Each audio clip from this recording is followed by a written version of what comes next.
O brasileiro está mais desconfiado do que nunca. O índice de confiança no país é o menor em 10 anos, segundo o Ibope. Escândalos de corrupção, problemas na segurança pública e no sistema educacional aumentam ainda mais a descrença da população nas instituições públicas.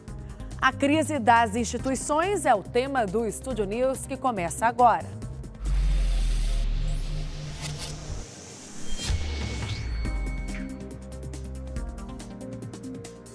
Para falar sobre esse tema, eu recebo Jean Paulo Ismânio, Procurador-Geral de Justiça do Ministério Público de São Paulo.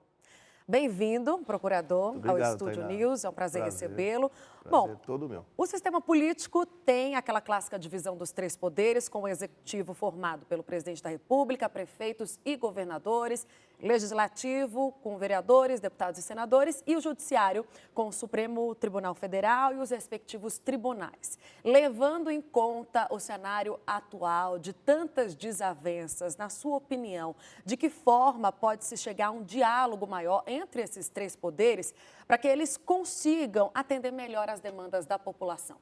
Olha, eu acho que o que falta na minha ótica é integração, porque os objetivos, eles são polêmicos, né, toda democracia tem visões diferentes, mas deve haver uma busca de um consenso mínimo para que o país caminhe e as coisas caminhem.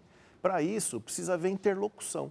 Né? Todos os poderes têm as suas independências, autonomias, mas tem que haver uma interlocução entre eles, para que a gente possa fixar esse consenso básico mesmo de caminho. Em que momento, procurador, o senhor percebeu que esse diálogo foi se dissipando? Olha, eu acho que tem várias causas, né? Começou com as operações de combate à corrupção, né? Que expôs tanto o legislativo quanto o executivo, deu protagonismo ao judiciário nas decisões, né? E aí começa um conflito, né? Que a gente pode dizer assim, né? De poderes, né? E, na verdade, uma forma do país reverberar tudo aquilo que estava acontecendo, né, com a população acompanhando. Hoje tem as mídias sociais, a mídia tradicional. Então, isso tudo ganha um volume e um espaço muito maior do que antigamente ganhava. Em relação à confiança da população, né? É certo de que esse tipo de conflito afasta a população e a gente vê hoje uma população desacreditada. Então, porque o que a população quer é que quem esteja no executivo, legislativo, judiciário, resolva os problemas que são do dia a dia. A população não vive o embate político. A população não vive as questões dos poderes. Ela vive o seu dia a dia, de ir para casa, ir para a escola, ir para o trabalho. Então, se o Estado não dá resposta adequada para isso, a população fica mesmo com desconfiança. E se isso demora a acontecer, como é o nosso caso, né, tem questões que a população clama aí de saúde, educação, segurança, que o Estado vem demorando em prestar o atendimento adequado. Então, isso cria mesmo um ambiente de desconfiança. Agora, a questão é que com a internet a população exige uma resposta quase que imediata, né? E políticas públicas muitas vezes demoram, né? Precisa de um planejamento. Como é que hoje você acha que um político ele pode equilibrar bem o trabalho bem feito que ele tem que desempenhar com esse retorno à população, ao eleitor que colocou ele lá naquele cargo? Então, ele precisa explicar com clareza o que ele quer. Porque você tocou num ponto fundamental. Nenhuma das grandes questões da sociedade se resolve da noite para o dia. Elas precisam de políticas públicas elaboradas com participação do Executivo Federal, Municipal, Estadual, os legislativos. É muito mais complexo É muito do que a gente complexo. Imagina. Então, para isso, precisa mesmo de chamar a população, conversar com ela, mostrar qual é o planejamento daquilo que se pretende fazer. Então, a comunicação, e isso é que eu acho que falta todos os poderes aprenderem a fazer, se comunicar com a população, mas dessa forma instrutiva, educativa, dizer, olha, nós vamos resolver o problema. Para resolver, o plano é esse começo, esse meio, esse fim, ainda que demore, né? Mas isso tem que ser explicado, porque senão eu acho que a população entenderia, na minha ótica, se ela tivesse a resposta adequada, uma expectativa, né, acertada daquilo que vai acontecer. E até que ponto a população deve interferir nessas tomadas de decisões? Olha, uma coisa é você usar né, as mídias e o contato para entender a demanda que a população tem. Agora, como solucionar essas demandas, precisa muitas vezes de um olhar técnico, de quem entende da solução e que às vezes as pessoas que querem, elas não conhecem aquela realidade. Elas não sabem como se resolve um problema de segurança pública, de crime organizado, por exemplo, que é uma coisa complexa. Saúde, tem tratamentos que são caros, são difíceis, tem questões complexas. Educação, como é que se prepara o professor, como é que a gente monta uma estratégia de educação eficiente. Para isso precisam especialistas, precisa debate. Então, a demanda tem que vir da população, mas a solução tem que ser mostrada e explicada para ela a partir de um debate racional. Né? Até porque foi por isso que esse político foi colocado lá, para ser um representante. Vamos trazer alguns dados agora, procurador, para a gente conversar sobre um estudo feito pela agência de pesquisa Edelman Intelligence. Revelou que os brasileiros confiam mais em seus empregadores do que em instituições tradicionais. Além disso, a pesquisa mostrou que o governo atingiu 28% em um nível de confiança que vai de 0 a 100.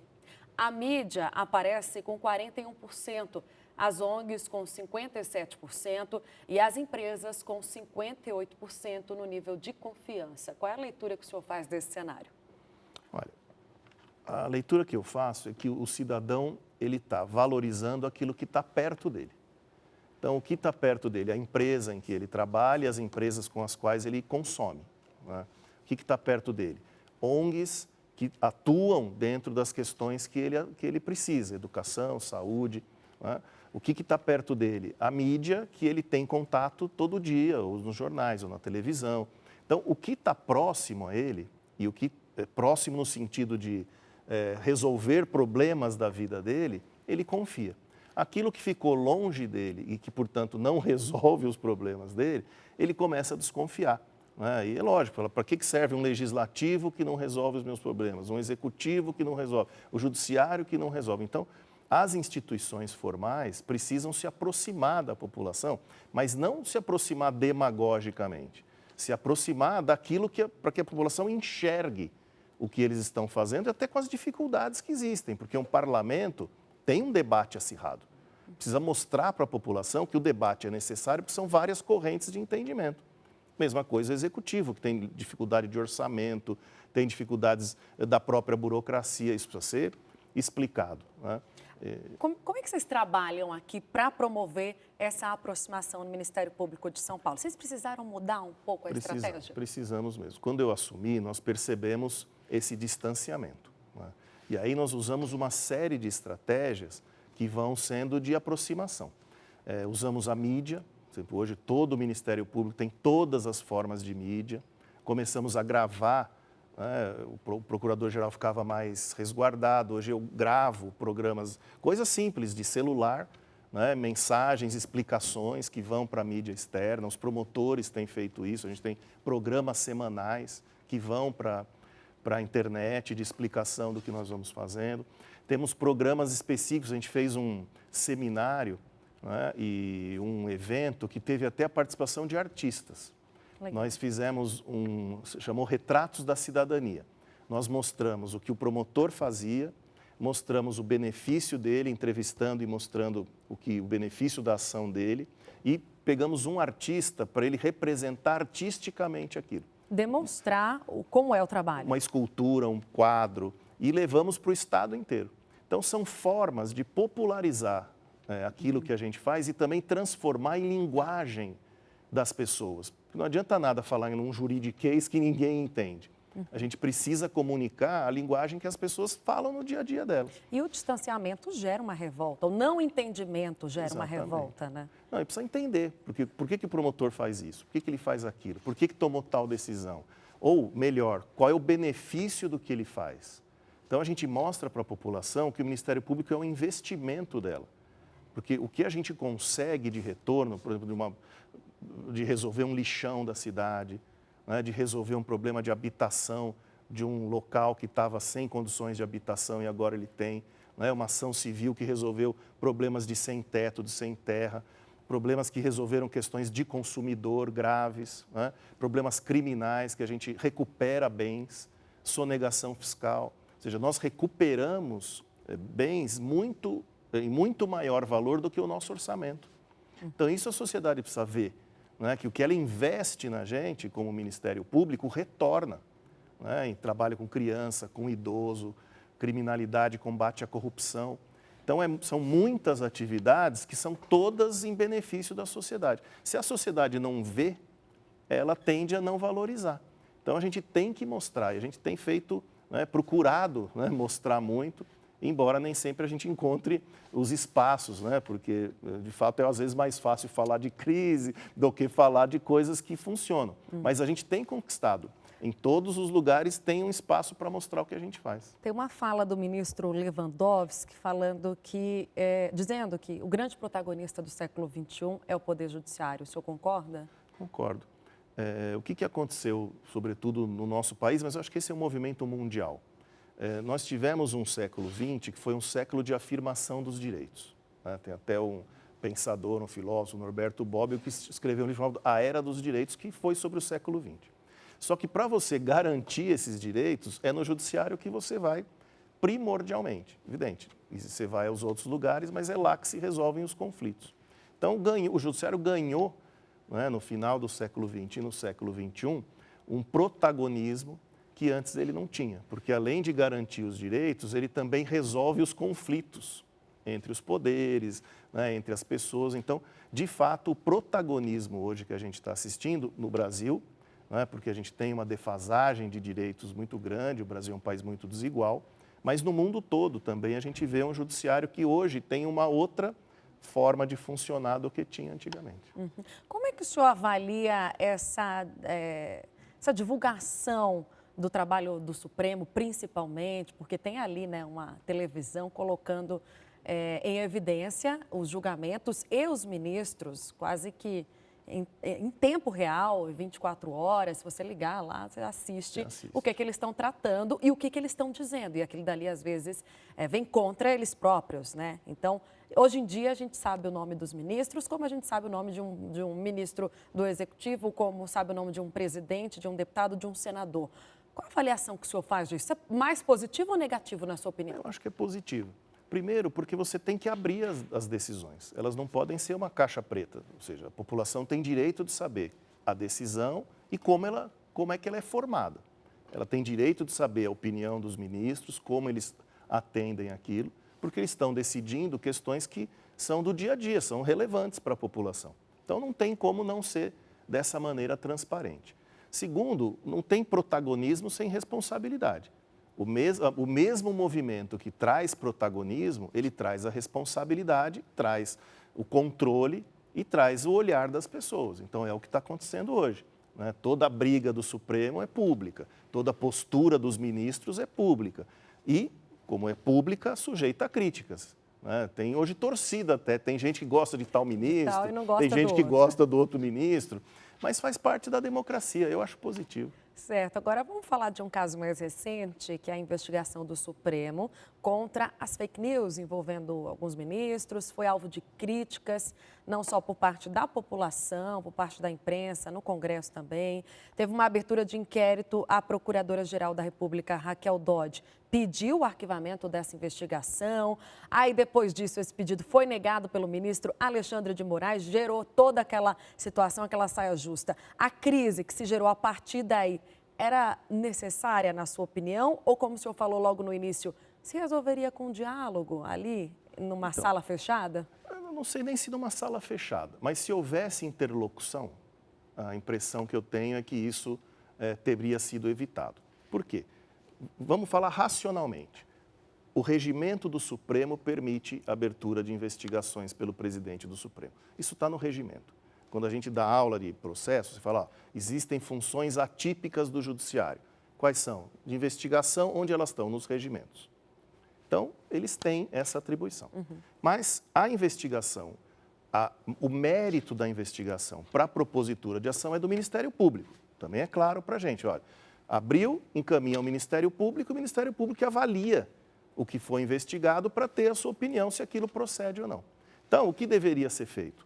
Segue o regimento, instaura a investigação, encaminha ao Ministério Público e se realiza uma investigação conjunta, não conjunta no sentido fazer junto, mas conjunta nas instituições participando da investigação, que é o que deveria ter sido feito na minha ótica. Agora, eu não estou lá para saber quais foram as questões, se houve a conversa, se não houve, se são posturas antagônicas, aí, enfim, eu não tenho como avaliar a realidade. Mas imagino que deveria ter sido desta maneira. Mas o senhor sente, aqui em São Paulo, por exemplo, uma situação como essa que acontece lá em Brasília, né, nas instâncias superiores, atinge vocês aqui também? O senhor sentiu isso de forma negativa, um julgamento? Atinge, não, lógico, sempre atinge, porque as instituições, elas são nacionais, ou nacionalizadas, né, ainda que exista, né, o princípio federativo, é o Ministério Público do Estado, independente do federal, a Justiça do Estado, independente do Supremo, mas lógico que tem uma influência. A população não faz muito essa distinção, né? A população não faz distinção nenhuma, por quê? Porque ela quer o serviço prestado, ela quer a solução da vida dela, pouco importa de onde está vindo. Então, é isso que a gente precisa entender para trabalhar em conjunto. Tá certo. A gente vai fazer um rápido intervalo, o Estúdio News volta em instantes, não saia daí.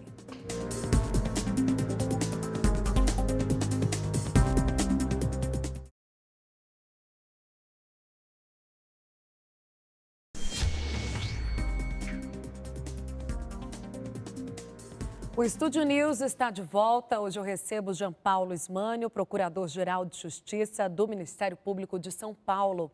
Bom, procurador, agora a gente vai dar uma olhada numa reportagem que traz alguns dados alarmantes sobre violência.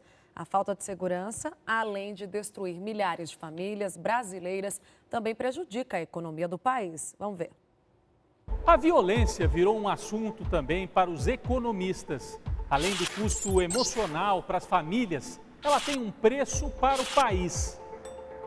Para enfrentar a insegurança, o Brasil gasta por ano o equivalente a 5,5% do PIB, que é a soma de todas as riquezas produzidas pela economia. Nessa conta entram os gastos do governo com polícia e presídios e também os custos privados, incluindo seguros, equipamentos de vigilância, despesas médicas e ainda o que as vítimas deixam de produzir para a sociedade ao morrer tão cedo. Pessoas que morrem e deixam de gerar cerca de 134 bilhões de reais todos os anos de riqueza e de, não só riqueza, mas na verdade de atividade econômica. Bom, procurador, uma situação, né, que merece um olhar muito sensível. Segurança pública é um tema que está sendo discutido por todo mundo já há algum tempo. A gente tem um dado do IPEA que diz que no Brasil são 143 homicídios por dia, um número altíssimo. Se a gente pegar o apanhado do ano, a gente pode comparar inclusive com países que estão em guerra. E como é que é o trabalho do Ministério Público nessa área, né, na segurança pública? O que vocês podem fazer para diminuir esses números? Olha, o Ministério Público tem uma função de investigação, uma função de controle da polícia, tem uma função de processo, né? Então, a nossa relação com a segurança, ela é importante, né, no que se refere à nossa específica atuação, né, que vem após a atuação da polícia, ou seja, a nossa função é uma função sempre processual ou investigatória, né, após a atuação policial, que é a primeira atuação na segurança. Agora, nós estamos com um planejamento de colocar os promotores todos aparelhados na sua atividade técnica. Nós investimos 100 milhões em cada ano para poder fazer com que a tecnologia chegue à atuação do Ministério Público e, com isso, a gente possa ajudar ainda mais a diminuir os números aqui no estado de São Paulo, que são números bem melhores do que no restante do país em relação ao homicídio. Vem diminuindo, né, os homicídios a cada ano, e essa taxa é feita aqui.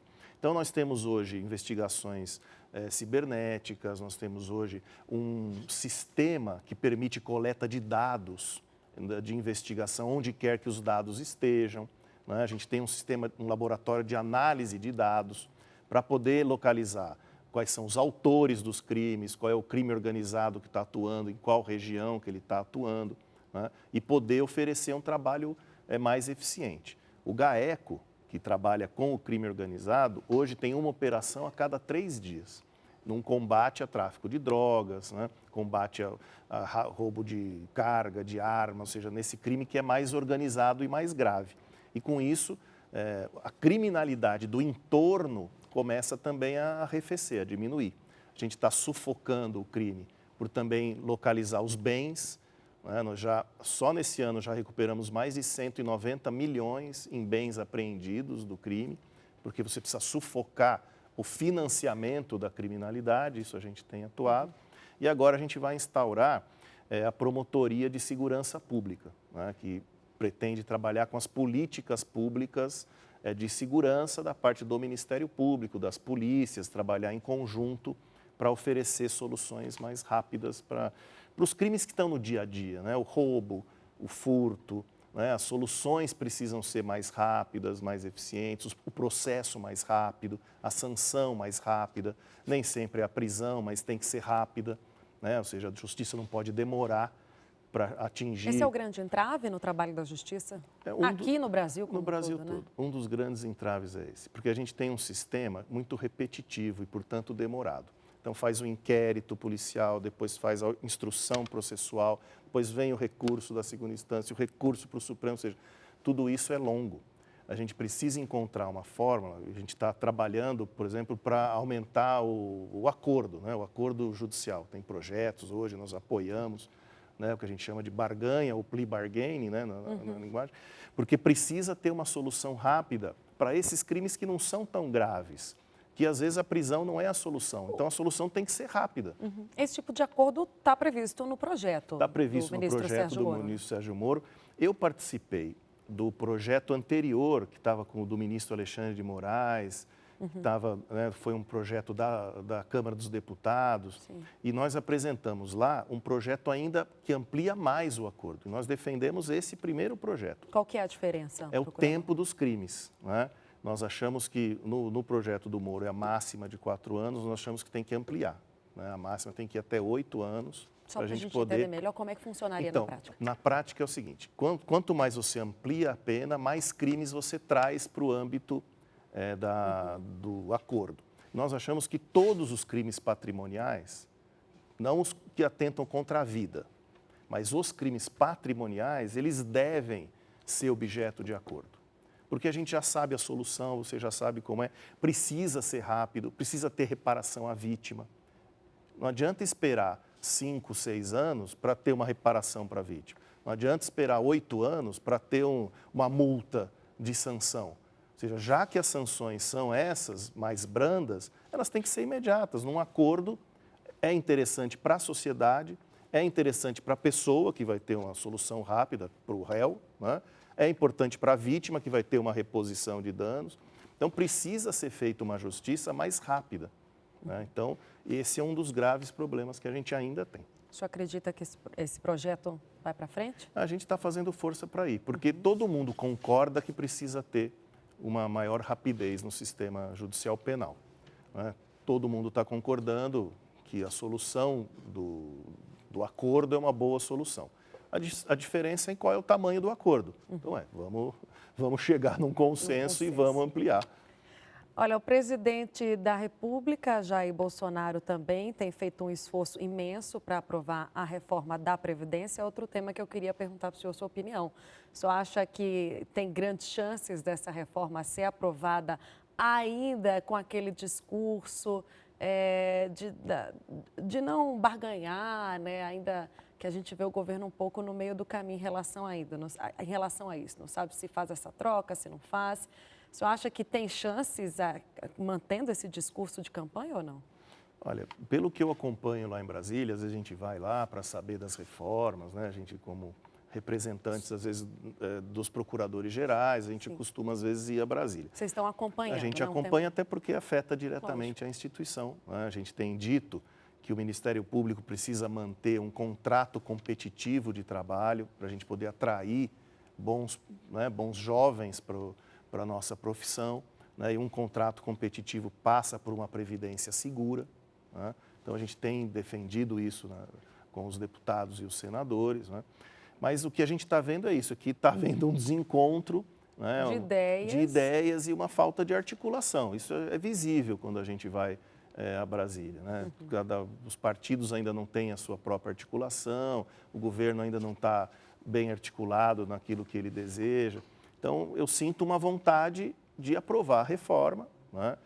Tem, evidentemente, quem é contrário a ela, mas, de uma maneira geral, a reforma tem mais adeptos do que a não reforma. Mas um longo caminho pela frente, mas eu acho que ainda, assim? eu acho que, pelo que eu sinto por lá, ainda tem bastante debate a ser feito. Tá, para a gente finalizar, então, eu queria saber que a gente observa as pessoas reconhecendo a importância do judiciário, mas ainda assim questionando muitas decisões. Geralmente os advogados não gostam, né? Falam, não tem que questionar, é isso, está na lei. Qual que é a opinião que o senhor tem, né? Quando o senhor vê essas manifestações em frente ao Supremo, eu vou dizer uma ou coisa. algum ministro sendo demonizado? Olha, a formação de quem está no direito é a formação da polêmica. Não tem jeito. Você vai para a advocacia, você tem uma parte e a outra parte. Você vai para o Ministério Público, é o autor e o réu. Ou seja, a polêmica faz parte do nosso dia a dia e precisa ter uma solução. A solução, todos concordam, é que seja do Judiciário, o órgão, a instância máxima do Judiciário é o Supremo. Muitas vezes eu não concordo com a decisão, mas é o sistema, a gente tem que respeitar a decisão, porque não tem outro sistema bom, né? Fora daí não funciona. Então é respeitar o Supremo, discordar dele, a gente tem inúmeras discordâncias, inúmeras concordâncias, mas não tem jeito, é respeitar, cada ministro tem o seu estilo, o seu entendimento, eles formam as decisões, a gente concorda ou não, pode protestar dentro da educação, não é nada de ameaçar ninguém. Normal, né? O normal pode ser feito, mas não tem jeito. Para mim, é natural divergência e natural uma solução. Alguém perde, alguém ganha, não tem outro jeito. Tá certo. Eu agradeço a conversa hoje aqui. O Estúdio News fica por aqui. Eu recebi hoje Jean Paulo Ismani, o Procurador-Geral de Justiça do Ministério Público de São Paulo. Você pode acompanhar essa entrevista também pelo Play Plus. Semana que vem tem mais. Até lá.